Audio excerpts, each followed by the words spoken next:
zvabuda panyika yeUK zvichiitwa nevana veZimbabwe kana kuti manesi aid wati kufamba vasina kupfeka, kusatsvina pese pese, mucherechedzo wekuti kunyika yavanobva kwakafumuka, mucherechedzo kuti vari kutungamirirwa nevatungamiriri vasina hunhu, vari kutungamirirwa nevanhu vakafumuka, mucherechedzo kuti kana mutungamiriri wacho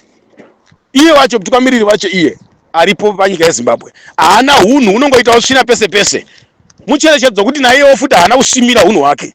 Tambo watsuka ropa nyaya yepaZimfest yapindurwa nemapoliticians pari kupisa, pari kuudzanwa mashoko akomana yatokupolitics anoziva this time around Zimbabwe iri kundinakidza ndiri kundipedza. So inini zvangu pane nyaya yakaitwa kuZimfest iyaye kunzi vanhu vaizofamba vakazopfeka vakadidi, handina kana chandakaona chakashata pamusoro pazvo inini, because it's something chekuti it's natural, it's not new, something that is not new kwandiri inini zvangu honestly, because tatojaira ngozviona tichingondikina, it's like watobva isusu hautombocheukira vanhu vakapfeka zvezvebozo kwada kucheuka kumberi kune vanhu vanenge vakapfeka zvakadaro, and on top of that kapa mwacho dzitora ntsvadzi dzedu masistrani edu chaiwo zvekutodaro hapana pekuti ndaizoonekwa ndichituka mamwe masistrani edu vanenge vakapfeka vakadaro, because kune kunyika dzinosiyana animazvona, but dai kwakuri kuZimbabwe pamwe taizotangira ipapo. But before ndakuplayera enda kunzwisai mashoko ari kutaurwa pano, paita murume ari kuvava vakomanaka hamuna ngagoonoona moto gore riri imi right.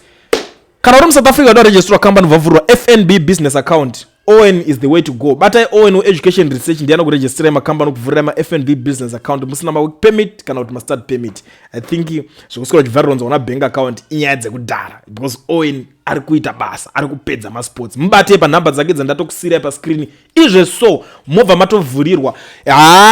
Zimfest kwanetsa kwakavhurwa hombe, sanganai muwanzwe haya madhara icho mamuka sei pa machannel ose mangwanani ano anhasi, mamuka sei machannel ose.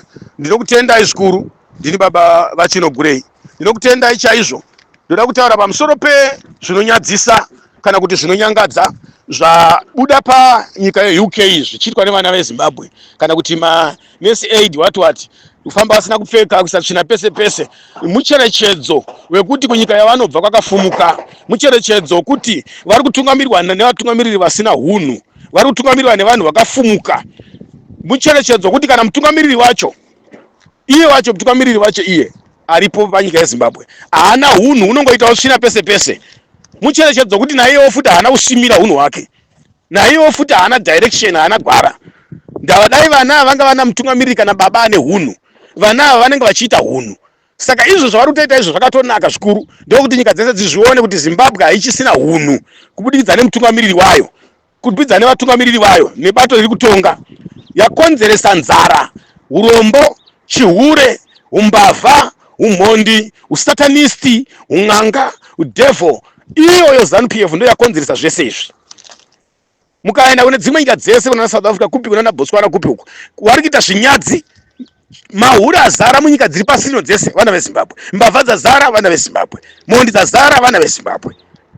Saka hakuna chingaitwa nevana chakanaka kana mutungamiriri wacho kana baba vacho achiita hunhu hwakashata, achiita zvinhu zvisina maturo, zvinonyadzisa, zvinonyangadza. Vana Kembo Mohadi chaivo vakawanikwa vachinyenga vakadzi vevanhu vari muofisi wani, asi vakadzoswa kunotonga nyika. Saka musashora vana vari kubuda kuUK yavo, ndini baba Chino Gurei, musashora vana vari kuita chihure mune dzimwe nyika kana chimbavha kana chitsotsi. Vana Mohadi ndo number 1, vana Mnangagwa ndo number 1 kuuraya vanhu netimu rake, muri kupaona. Vana Mohadi ndo number 1 mahure makuru muZimbabwe, vana Pamuchinguri nevamwe vese ava.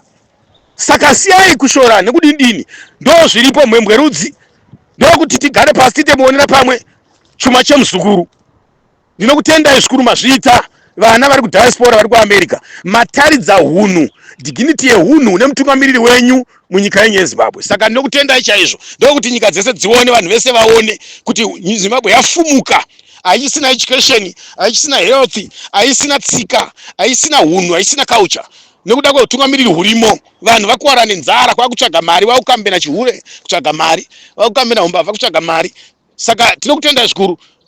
Yanyaya yekuti ichiita chinhu chose chichionekwa manje kuti hapana nehunhu hwese huri pakati pevarume vari kutunga vaya. Ndakutendai.